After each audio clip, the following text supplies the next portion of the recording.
एक उंदीर मामा होता. तो रस्त्याने जात असताना त्याला एक फडके सापडते. ते फडके जरा खराब झाले होते, म्हणून उंदीर मामा एका धोब्याकडे जातात आणि त्या धोब्याला म्हणतात, धोबीदादा, धोबीदादा, माझे एक काम करा ना, मला हे फडके धुवून द्या ना. धोबीदादा उंदीर मामाला फडके धुवून देतात. आता उंदीर मामा शिंप्याकडे जातात.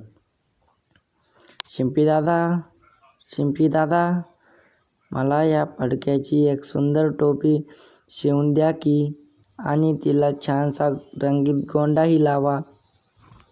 शिंपीदादाने उंदीर मामाला गोंड लावून छानशी टोपी बनवून दिली.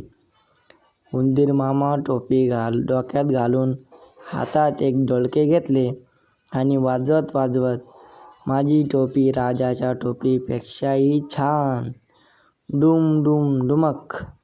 राजाने हे ऐकले. राजाने शिपायांना म्हणाला, जा त्या उंदराला माझ्या समोर पकडून आणा. शिपायांनी उंदराला पकडले आणि राजाकडे आणले. राजाने त्याची टोपी काढून घेतली. मग उंदीर मामा म्हणाला, माझी टोपी घेतली. राजा भिकारी, राजा भिकारी, डुम डुम डुमक. हे ऐकून राजाला राग आला. त्याने उंदीर मामाची टोपी खाली फेकली आणि उंदीर मामाने ती घेतली आणि म्हणाला, राजा मला घाबरला, माझी टोपी परत दिली. डुम डुम डुमक. तो राजवाड्यातून निघून गेला. तात्पर्य: शक्तीपेक्षा युक्ती श्रेष्ठ.